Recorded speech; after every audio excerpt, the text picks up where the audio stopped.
नमस्कार। मैं डॉक्टर सतीश कुमार मीना, सहायक आचार्य राजनीति विज्ञान, राजकीय महाविद्यालय बावनवास, राजस्थान सरकार। आज हम इस व्याख्यान के अंतर्गत भारतीय संविधान की उद्देशिका के बारे में चर्चा करेंगे। उद्देशिका का अर्थ होता है परिचय या इंट्रोडक्शन या भूमिका। भारतीय संविधान की उद्देशिका में संपूर्ण भारतीय संविधान का एक संक्षिप्त इंट्रोडक्शन है, जिसके अंतर्गत या जिसमें भारतीय संविधान के स्रोत, प्रकृति और उद्देश्यों और इसके लागू होने की तिथि के बारे में सार रूप से संक्षिप्त शब्दों में समझाया गया है कि इसके स्रोत क्या हैं, इसके उद्देश्य क्या हैं, इसकी प्रकृति क्या है और इसको कब लागू किया गया। इन सभी बातों का इसमें संक्षिप्त रूप से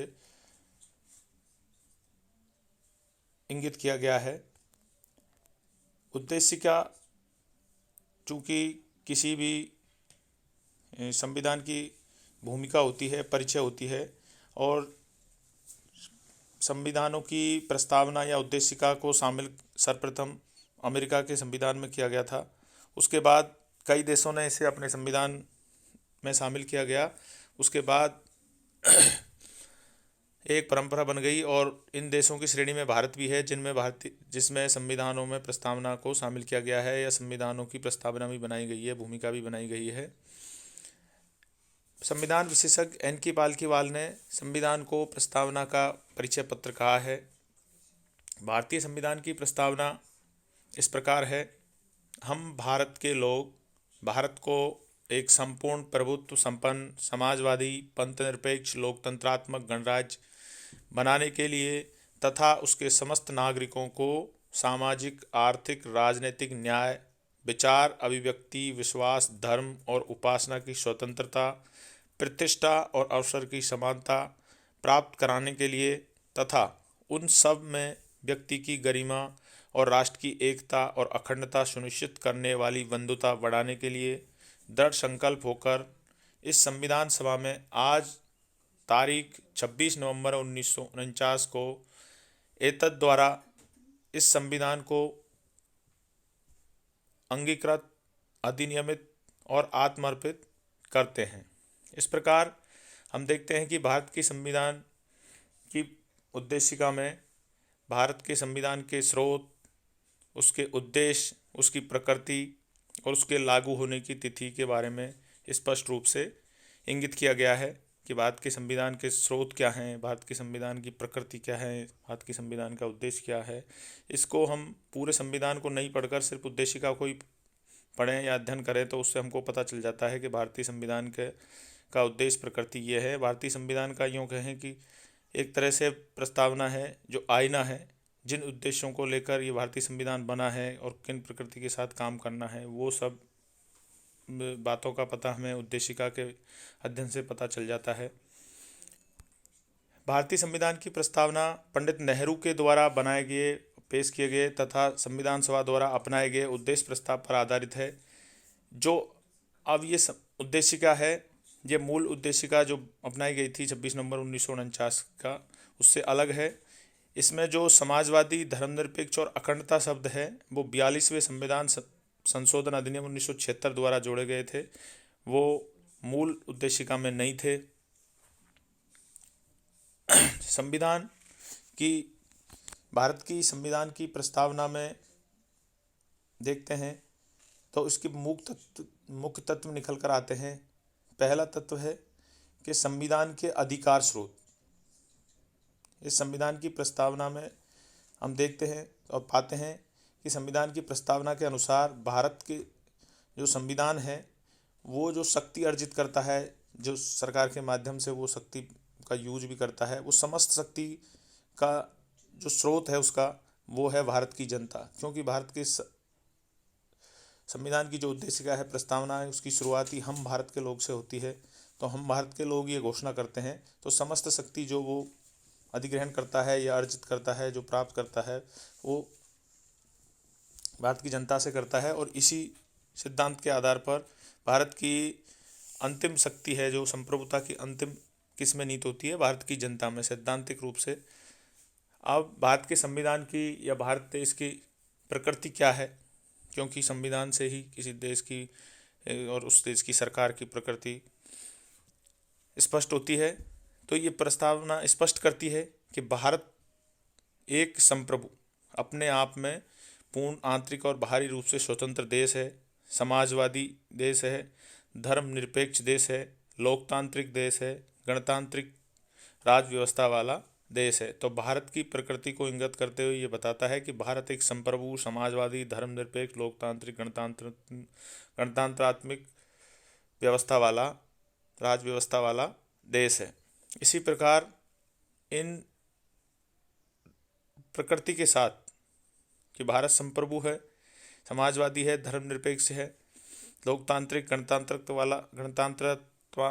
गणतंत्रात्मक राज व्यवस्था वाला देश है, और उसका उद्देश्य है कि वह भारत के नागरिकों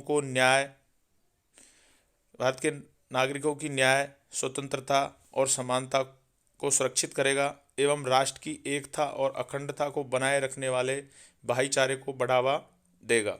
इसी प्रकार भारतीय संविधान की प्रस्तावना से ये भारतीय संविधान के लागू होने की तिथि का भी स्पष्ट रूप झलकता है कि भारतीय संविधान को 26 नवंबर 1949 के दिन लागू किया गया था। किसके द्वारा लागू किया गया था? स्वयं जनता द्वारा अपने ऊपर। तो ये भारतीय संविधान की प्रस्तावना है, जो ऐसा आईना है जिसमें हम संविधान का पूरा चेहरा देख सकते हैं कि किन उद्देश्यों पर और किस प्रकृति के साथ भारतीय संविधान को बनाया गया है, अपनाया गया है। भारतीय संविधान के कुछ मूल शब्द हैं, इनकी व्याख्या इस प्रकार है। जैसे संप्रभुता। प्रस्तावना यह दावा करती है कि भारत एक संप्रभु देश है, और संप्रभुता का अर्थ है कि भारत किसी भी विदेशी या आंतरिक शक्ति के नियंत्रण से पूर्णतः मुक्त संप्रभु संपन्न राष्ट्र है। भारत की विधायिका को संविधान द्वारा तय की गई कुछ सीमाओं के विषय में देश में कानून बनाने का पूरा अधिकार है। इस प्रकार भारत की प्रस्तावना में संप्रभुता शब्द है, वो भारत को एक स्वतंत्र देश होने की ओर इंगित करता है।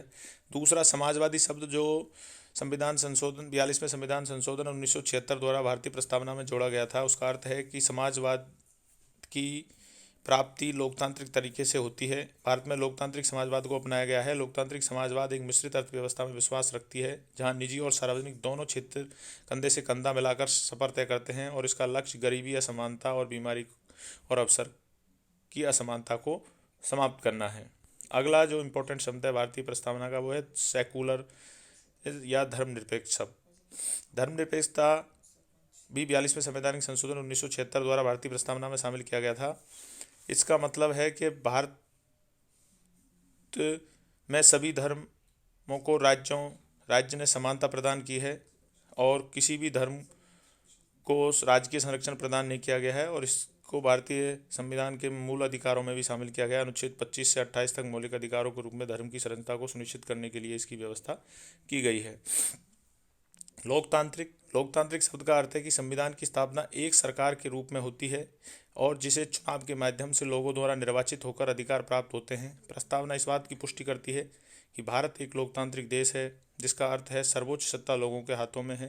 लोकतंत्र शब्द का प्रयोग राजनीतिक, आर्थिक, सामाजिक लोकतंत्र के लिए प्रस्तावना के रूप में प्रयोग किया गया है। सरकार की जिम्मेदार प्रतिनिधि, सार्वभौमिक वयस्क मताधिकार, एक वोट एक मूल्य, स्वतंत्र न्यायपालिका आदि भारतीय लोकतंत्र की विशेषताएं हैं। अगला शब्द है गणतंत्र या गणराज्य। गणतंत्र या गणराज्य का मतलब होता है कि राज्य का प्रमुख प्रत्यक्ष या अप्रत्यक्ष रूप से जनता द्वारा चुना हुआ होता है। भारत में भी चूंकि भारत का सर्वोच्च नागरिक या अधिकारी राष्ट्रपति होता है, जो जनता के द्वारा परोक्ष रूप से चुना जाता है। न्याय।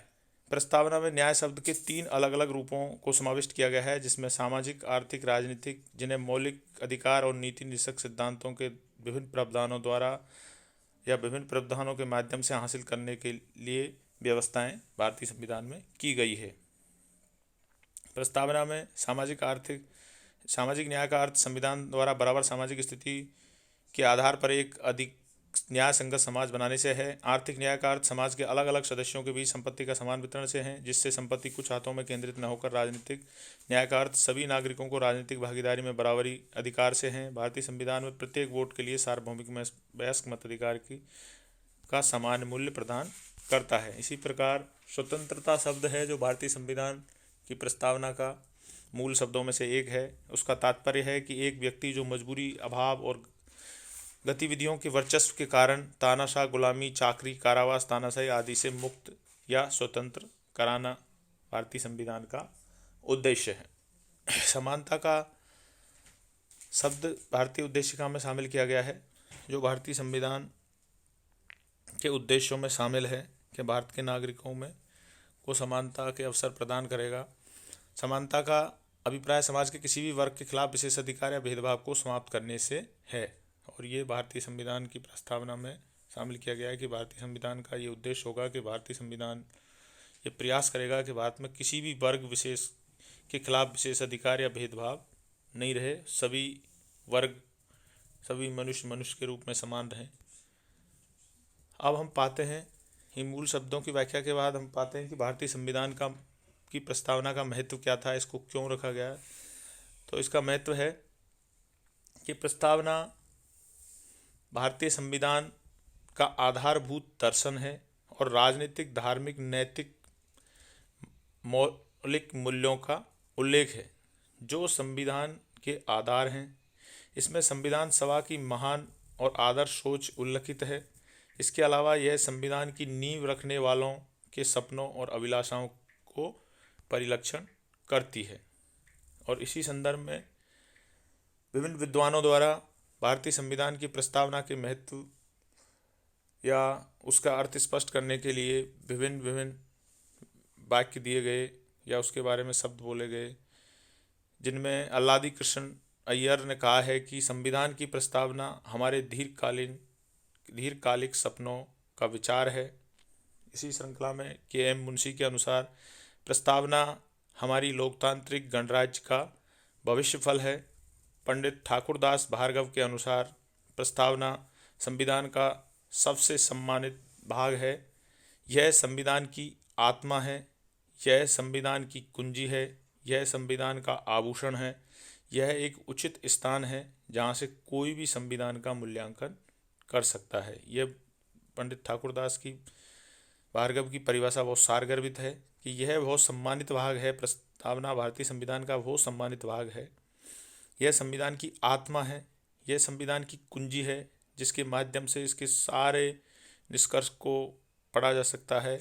संविधान की आत्मा है जिसमें इसके मूल को ढूंढा जा सकता है कि इसका मूल क्या है, आखिर संविधान क्यों बनाया गया, क्या इसका उद्देश्य है, किस तरह बनाया गया, क्या इसकी प्रकृति है, किसने इसको बनाया है, कब इसको बनाया है। इन सभी बातों का पता हम एक पेज की इस उद्देशिका से पढ़कर पता लगा सकते हैं कि ये आखिर भारतीय संविधान है क्या।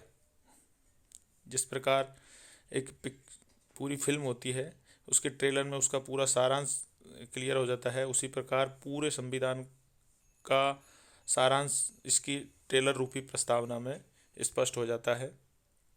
अब ये बात आती है, इस पर भी विभिन्न समयों पर ये विवाद हुए क्या भारतीय संविधान की प्रस्तावना संविधान का भाग है या नहीं। तो संविधान में जब की प्रस्तावना में संशोधन किया गया, जब प्रस्तावना को जब जोड़ा गया तब बाकी संविधान पहले ही लागू हो गया था। बेरूबरू यूनियन के मामले में 1960 में सुप्रीम कोर्ट ने यह कहा कि प्रस्तावना संविधान का हिस्सा नहीं है। हालांकि यह स्वीकार किया गया कि यदि संविधान के किसी भी अनुच्छेद में एक शब्द अस्पष्ट है या उसके एक से अधिक अर्थ होते हैं तो प्रस्तावना ही एक मार्गदर्शक सिद्धांत के रूप में इस्तेमाल किया जाएगा। फिर केशवानंद भारती मामले में सुप्रीम कोर्ट ने पहले के फैसले को पलट दिया और ये कहा कि प्रस्तावना संविधान का एक अभिन्न हिस्सा है और इसे अनुच्छेद 368 के तहत संशोधित किया जा सकता है, लेकिन इसके मूल ढांचे में परिवर्तन नहीं किया जा सकता। इस बार फिर भारतीय जीवन बीमा निगम के मामले में सुप्रीम कोर्ट ने कहा कि प्रस्तावना संविधान का एक हिस्सा है। तो अब वर्तमान में यही चलन है कि संविधान का एक हिस्सा है प्रस्तावना, लेकिन उसमें संशोधन भी किया जा सकता है, लेकिन उसके मूल ढांचे को परिवर्तित नहीं किया जा सकता। इस प्रकार हमने जाना कि प्रस्तावना किसी भी संविधान का एक परिचय या भूमिका होती है और विभिन्न संविधानों में प्रस्तावनाओं को अपनाया गया। उसी श्रृंखला में भारतीय संविधान में भी एक प्रस्तावना अपनाया गया है, एक प्रस्तावना को अपनाया गया है जिसमें संपूर्ण भारतीय संविधान का, जो विश्व के सबसे बड़े संविधानों में से एक संविधान है, उसका एक पेज में सारांश स्पष्ट किया गया है, जिसमें उसकी स्रोत, उसकी प्रकृति, उसके उद्देश्य, उसके लागू होने की तिथि, उसके निर्माताओं के बारे में स्पष्ट रूप से इंगित हो जाता है कि किन उद्देश्यों के लिए, किन के द्वारा और किस प्रकृति के साथ भारतीय संविधान को स्थापित किया गया है। धन्यवाद, नमस्कार।